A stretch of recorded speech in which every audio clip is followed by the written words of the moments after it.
let's go and move on. Okay, so we have not talked about this.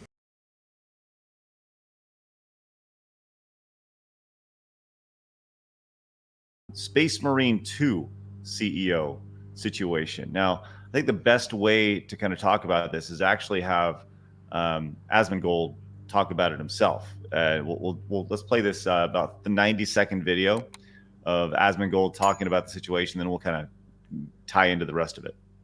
CEO of Saber Interactive comments on Space Marine 2 reaction video. Which video is this? Is this on one of my videos? Yes?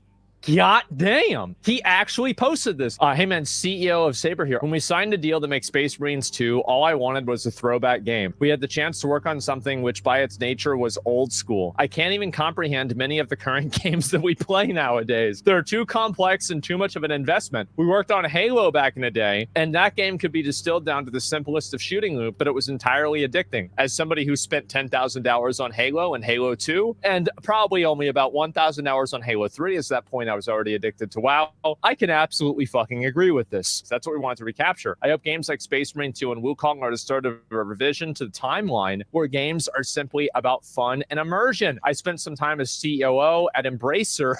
Oh boy, Embracer, that's short for Death's Embrace. And I saw games that are made that made me want to cry with their overblown attempts at messaging or imposing morals on gamers. We just want to do some gory kills and get the heart rate up a little. For me, this is what games should be about. Well, I think that's what everybody thinks games should be about, to be honest. The only people that disagree are a few people that are activists that are trying to push things, you know? But yeah, this is nuts. I really fucking appreciate it. Love your videos. Fuck yeah. How about that, guys? Shoot them? There's no reason to. They're not going to come up the top. I think it's just cinematic. I'm fighting. I'm fighting for my fucking life here, boys. Yep. All right.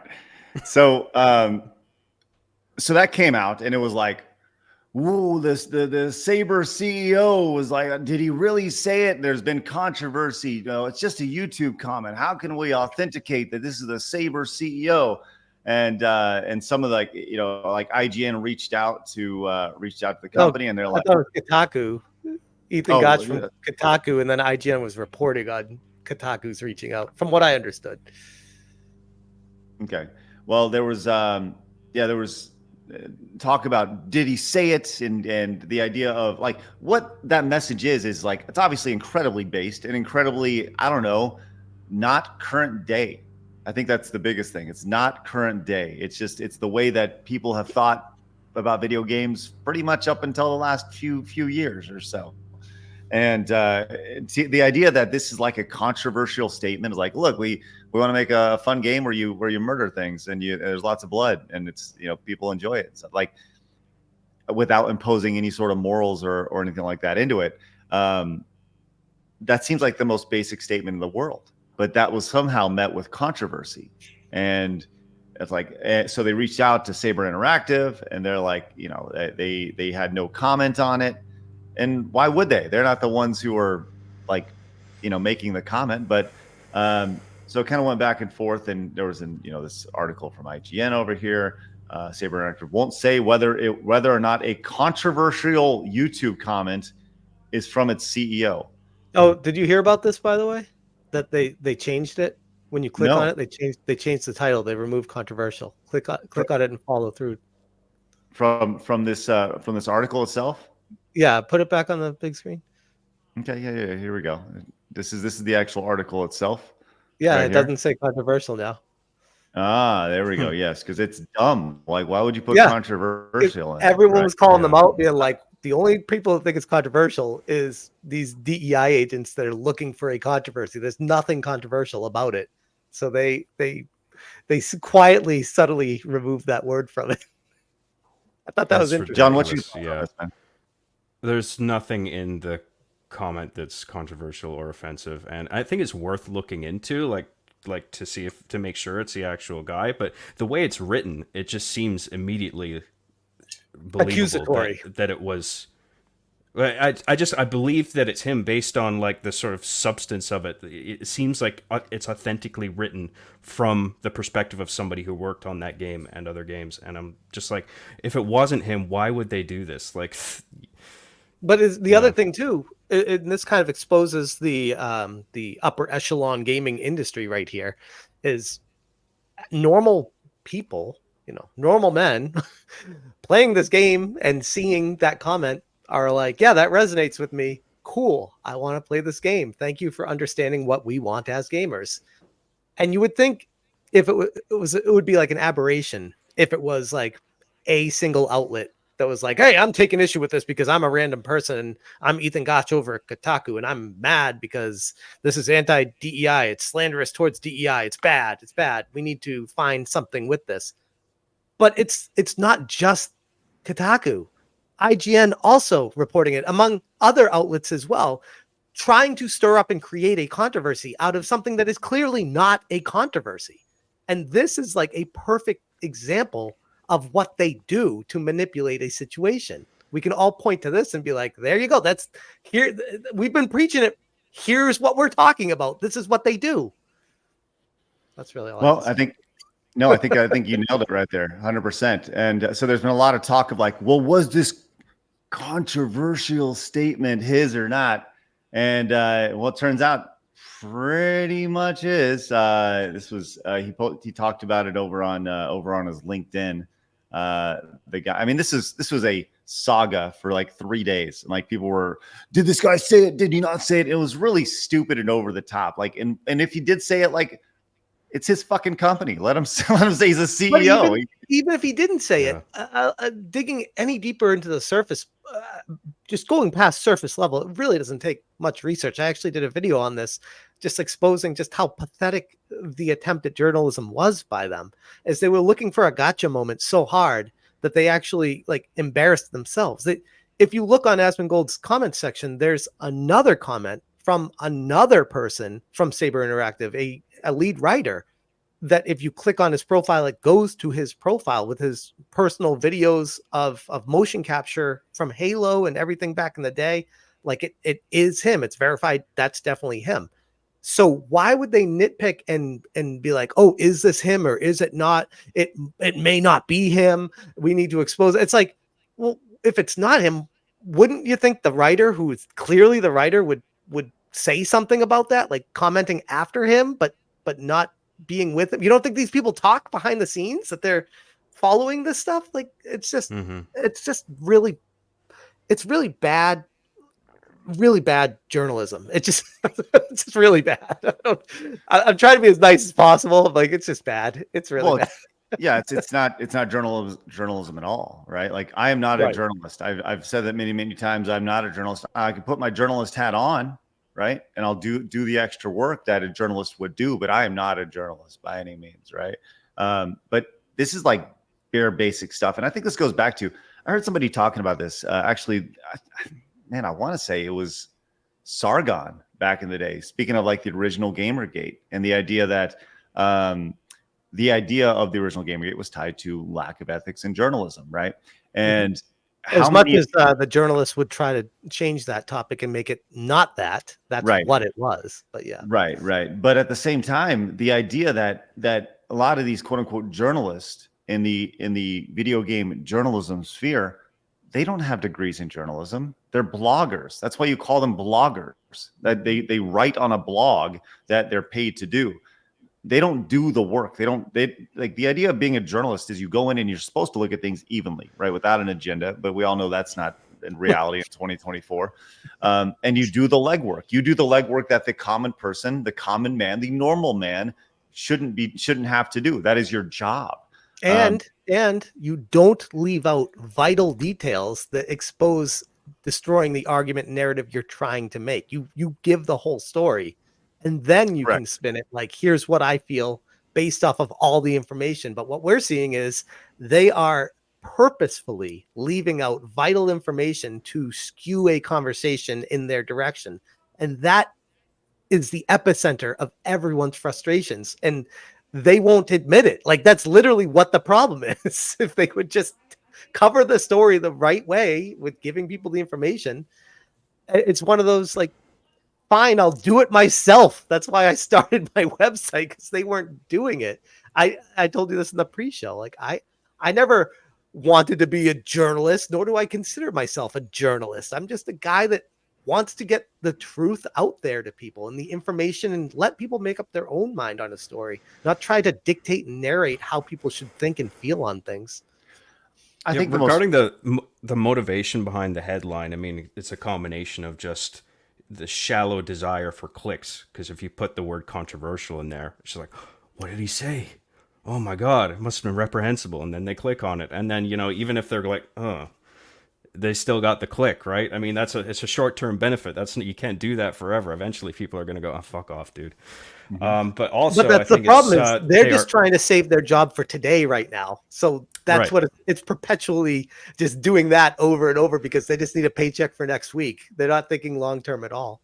That's a good point. And the other thing I wanted to say was the ideological motivation. Like, you have a bunch of people who are convinced that if you're going to make a game, you have an obligation to make a sort of moral or political statement or stance clear, you know, when it's just like, so that when they see somebody say something like games should just be about fucking playing games and getting your heart rate up and just killing enemies, it's just like, what a wasted opportunity. You could have made a statement about this hot button issue. Like, why didn't you?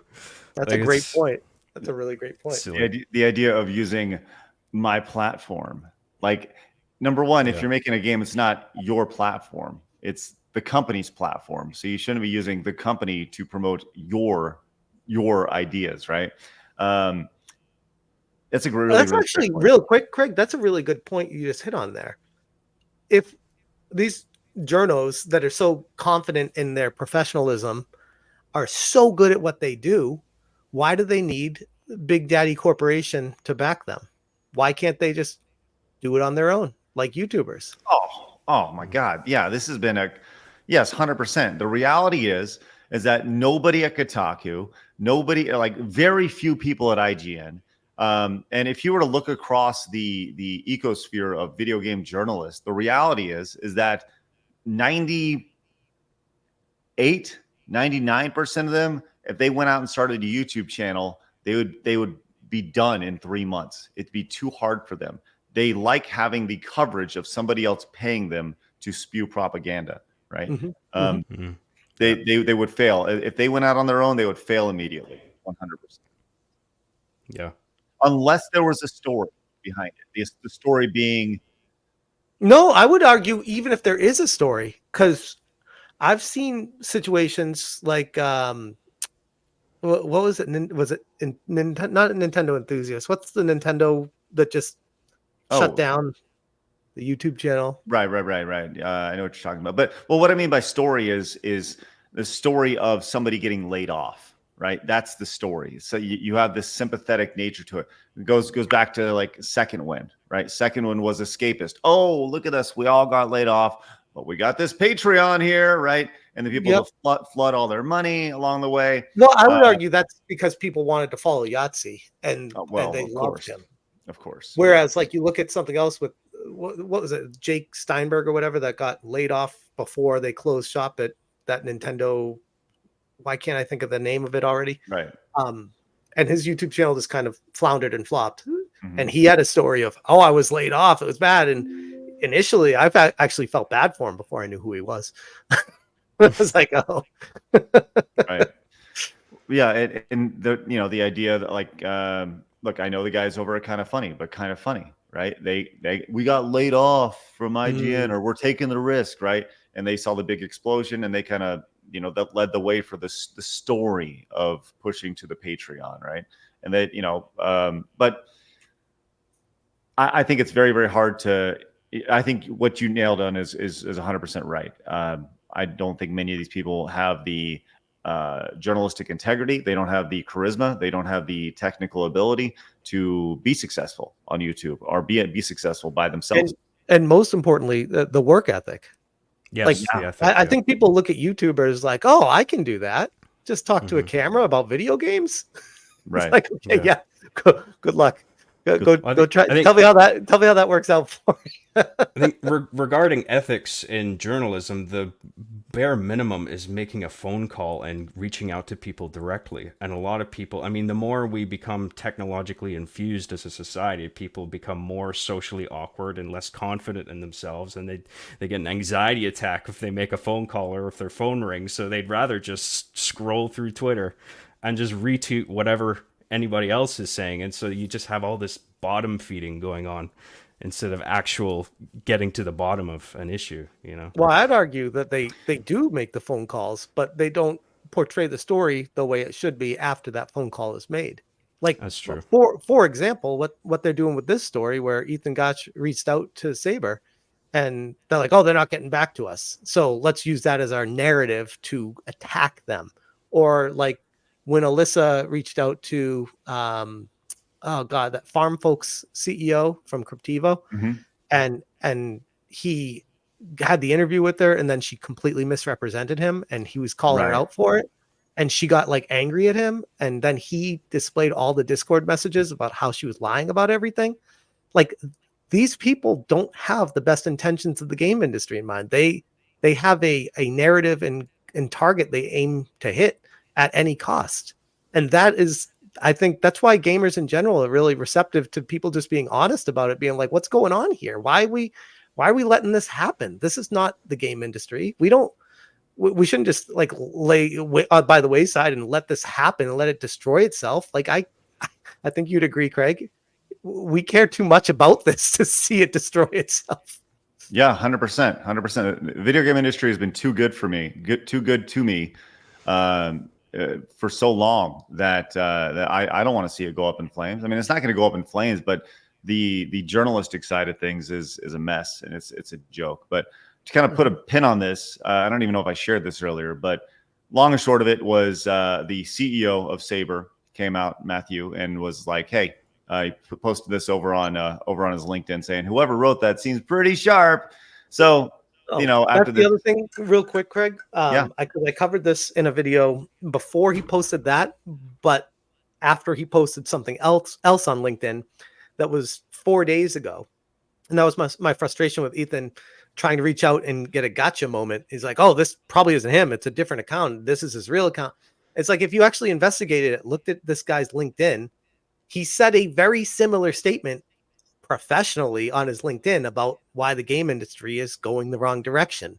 And if you compare the two statements, it's obvious it's the same guy that wrote it. Like, it's not like this is a different person trying to what do you call it? But pretend that he's him. But Right. yeah.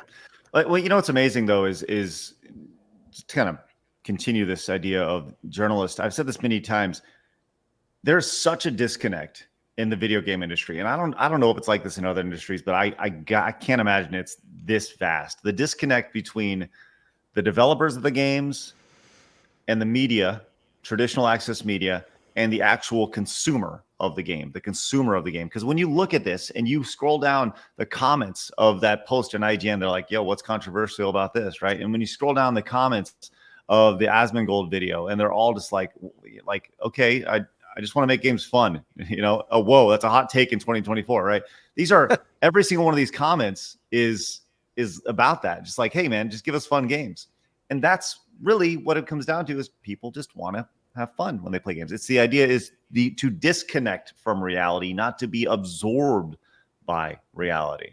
But like you said earlier, the propagandists and agenda pushing activists have to have a narrative. They have to push an agenda, and they're confused because they're not in this industry for the right reasons. They're confused by gamers enjoying a game. That's not the purpose to them. The purpose is, what is the message here?